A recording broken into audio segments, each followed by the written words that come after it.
আকাশের দিকে তাকালে উদারতা তৈরি হয়, আকাশের দিকে তাকালে বড়ত্ব তৈরি হয়।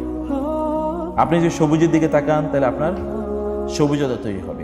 আপনি যদি রাতের আকাশের সৌন্দর্য যদি দেখতে চান তাহলে আপনাকে মরুভূমিতে যেতে হবে। তাকে দেখে তখন আপনি অ্যামেজড হয়ে যাবেন। আজকে আমি আপনাদেরকে বলবো যে ইউটিউবে রাতের আকাশ বলে ইউটিউবে একটু সার্চ দিয়েন, দেখেন কাকে বলে। কি সৌন্দর্য, অপার সৌন্দর্য, এত অসীম সুন্দর, এটা আপনি ভাবতেও পারবেন না এত সুন্দর কিভাবে।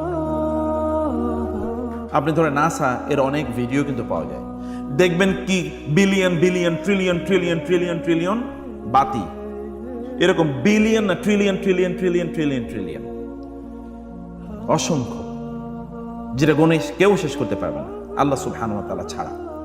এগুলোর দিকে তাকাইলে আপনার তখন আপনাকে মনে হতেই হবে নিশ্চিতভাবে যে সৃষ্টিকর্তা আছেনই। অতএব সৃষ্টিকর্তাকে এটা হলো প্রথম খোঁজা, খুঁজে আপনাকে বের করতে হবে। সৃষ্টিকর্তাকে আকাশের দিকে তাকিয়ে খুঁজে বের করেছিলেন না একজন, তিনি কে? ইব্রাহিম আলাইহিস সালাম। আকাশের দিকে তাকিয়ে তিনি বলেছেন, আগে বলেছেন তারকাগুলো আমার রব, তারপরে বলেছেন চাঁদ, অতঃপর বলেছেন কি সূর্য, তারপর বলেছেন না না এগুলো কোনোটাই না, কারণ এগুলো সব কি ডিসঅ্যাপিয়ার করে, এগুলো তো চলে যায়। অতএব যা কিছু চলে যায়, অদৃশ্য হয়ে যায়, তা আমার রব হতে পারে না। তারপরে তিনি বললেন যেহেতু আমি প্রথমত আপনাদেরকে বলবো যে এদিকে একটু তাকাবেন, একটু সময় পেলে।